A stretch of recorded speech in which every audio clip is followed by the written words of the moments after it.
Lors de la dernière vidéo, on a vu pourquoi il était important, le premier jour d'une session de vacances, de mettre en place des règles de vie avec les enfants. Alors, je vais vous surprendre, mais je ne fais jamais de règles de vie en ACM. Alors vous allez me demander pourquoi je vous explique des choses que je n'applique pas moi-même. Alors je vous explique deux choses. D'abord, j'ai jamais considéré avoir la science infuse, et personne ne l'a d'ailleurs. J'ai mes convictions, mais je ne considère pas que ceux qui en ont des différentes des miennes ne méritent pas d'être entendus. De la même façon que je ne considère pas que la pédagogie des autres soit meilleure que la mienne. En fait, chacun a sa pédagogie, et s'il peut la justifier, moi ça me va tout à fait. Ainsi, moi je ne fais jamais de règles de vie, mais j'ai des arguments pédagogiques pour ça. Ça va être le propos de cette vidéo. Avant cela, n'oubliez pas qu'il y a un Tipeee et un Utip, alors n'hésitez pas à me faire un petit don si vous souhaitez valoriser mon travail et m'aider à produire des contenus de meilleure qualité. Tous les liens sont dans la description. Allez, voici la vidéo.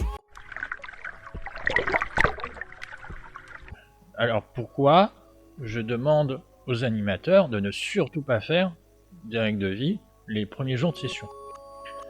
La première raison est d'ordre communicationnel. On a dit dans la première vidéo que le mieux était de les mettre en place le premier jour. Or, à mon sens, c'est une erreur stratégique. Les enfants n'aiment pas les règles de vie. Ils n'aiment pas ce moment. Les animateurs sont surpris, d'ailleurs souvent, de voir l'importante participation des enfants lors de ce moment. Mais pourquoi ils participent autant? Pour que ça se termine le plus vite possible. Ils se disent, on va dire à l'animateur ce qu'il a envie d'entendre, et on sera débarrassé comme ça. Donc ça veut dire que déjà, tu commences ta session avec quelque chose que ton public ne peut pas encadrer.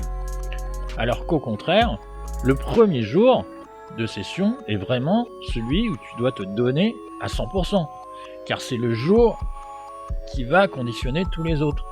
Il y a donc tout intérêt pour toi à ce que les enfants ils s'éclatent ce jour-là. Et c'est pour cette raison que j'aime bien faire un grand jeu les lundis matins justement. Mais contrairement à ce que j'ai pu dire lors de la première vidéo, ce grand jeu ne doit surtout pas avoir comme thème les règles de vie. Alors personne ne l'a relevé dans les commentaires, mais c'est une contradiction, un grand jeu sur les règles de vie. Ce moment est tellement chiant pour les enfants qu'il paraît obligatoire de le rendre le plus ludique possible. Donc effectivement, le grand jeu paraît être la solution idéale. Sauf que, comme on l'a dit, il est indispensable que ce soit les enfants qui fassent eux-mêmes les règles de vie. Sinon, ils ne se sentiraient pas du tout concernés par celle-ci. Or, il y a une règle immuable, tout grand jeu doit être préparé un minimum sous peine d'être foiré. Ce qui veut dire que tes règles de vie doivent être préparées à l'avance. Si vous faites une chasse au trésor et que les indices menant au trésor sont des règles de vie, il faut bien que celles-ci soient écrites sur les papiers que vous avez cachés. Donc si tu fais un grand jeu sur les règles de vie, tu ne peux pas écrire celles-ci avec les enfants. De même, comment vous intégrez la partie de débat des règles de vie qui est essentielle pour établir les sanctions dans un grand jeu? Je vois pas comment on peut faire. C'est pas du tout le même type d'animation. Alors sur le groupe Facebook, le collectif national de l'animation, qui est vraiment un groupe intéressant avec de vrais débats de fond, j'ai eu un commentaire vraiment bien sous ma précédente vidéo. Alors je vais vous le lire. Il faudrait peut-être replacer la règle comme un espace de sécurité, rappeler qu'elle n'a de sens que pour éviter un problème. Pourquoi ne pas imaginer ce cadre comme évolutif en fonction de la vie du groupe et de ses besoins? Une base simple au départ, puis des modifs, des ajouts en fonction des forums, point du jour ou autre temps de régulation. Alors je ne sais pas qui est ce Julien Legros qui a fait ce commentaire, mais il gère de ouf. Tout est dit dans le commentaire. Les règles de vie en elles-mêmes ont peu de chances d'être efficaces.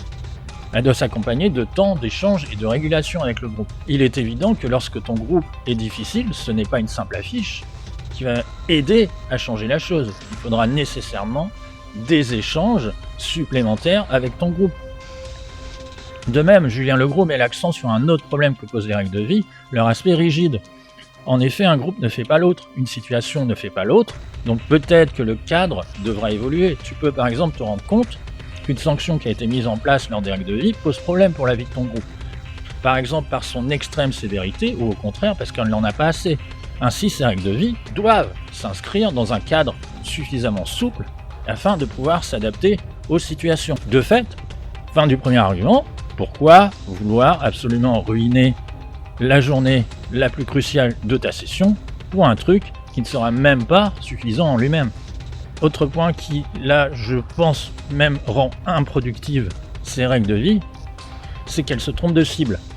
En effet, les règles de vie donnent une mauvaise raison à l'enfant pourquoi il ne doit pas faire telle ou telle bêtise.